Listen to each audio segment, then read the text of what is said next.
To make our aquarium, we're going to start with a ball of clay and we are going to flatten it first with our hands just a little. Notice I'm not pounding the clay on the table. I'm not slapping the clay. I'm just pushing it gently with my palm. Next, we can use a rolling pin to roll it a little bit flatter, but we don't want to make it too flat. If we make it too thin, it's going to be really fragile and it will break easily and it'll get stuck to the placemat. We always want to be working on the placemat, but if we make our clay too thin, it will get stuck.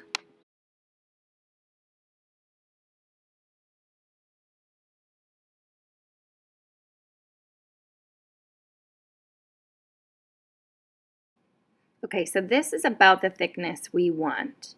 You don't want to go any thinner than that or else it'll stick. Now we are shaping our terrarium or our fishbowl. So I'm just using a popsicle stick to cut the sides to make the shape I want.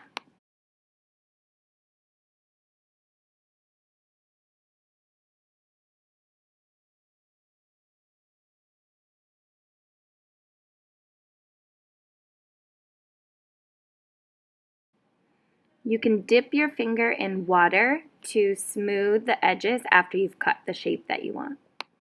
Now I'll squish my extra clay into a ball and use part of that clay to start making a fish. I am making a little line at the bottom of the aquarium or terrarium to make it look like the bottom, and that gives it a space to put our texture later.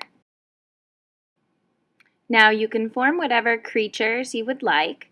When you go to attach them, you want to make sure that you scratch up the surface and then add a little bit of water in between to make sure that they stick. You can add texture to the surface of your creature or your plant with noodles. They make a great texture, or your popsicle stick or stick.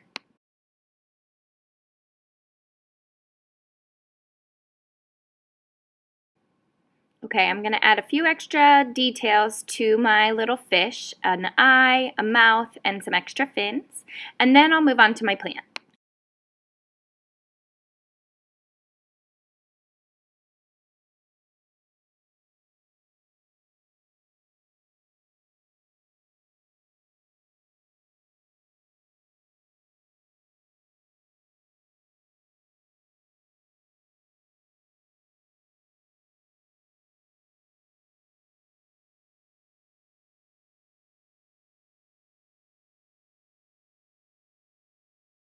Using the end of my wooden stick, I'm going to make a few little bubbles here above my fish. Bloop, bloop, bloop.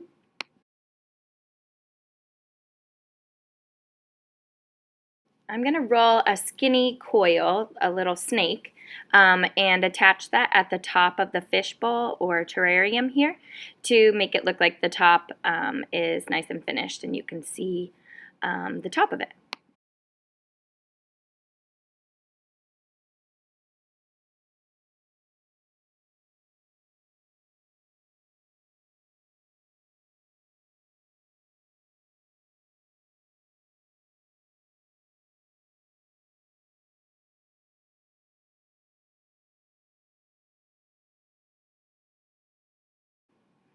Okay, now I'm going to roll up a coil to make the stem of my plant, and I'm scratching up the surface there and adding a little water to stick it to the surface of the clay. That way you make sure it will stay.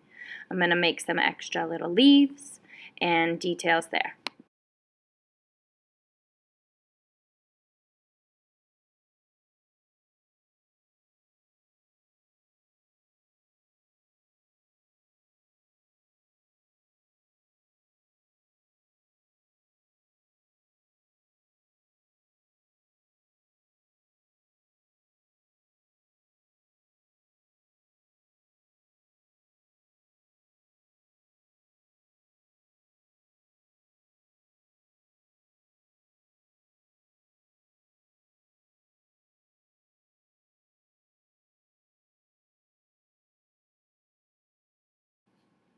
Now I'm going to use the end of the dry pasta to press some texture into the clay.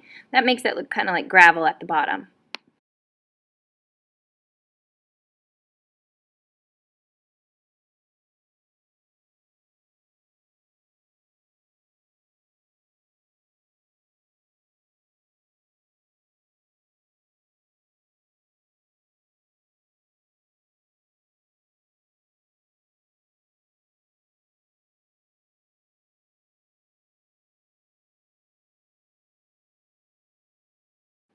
Okay, now I'm going to roll just a tiny little coil to make a couple of tiny snail friends, and I'll be finished. Make sure to put your name on the back of your clay piece, and if you would like to have it hang on the wall, then let me know when you're finished so I can poke 2 holes in the top and we'll put some wire through it after it's fired and glazed.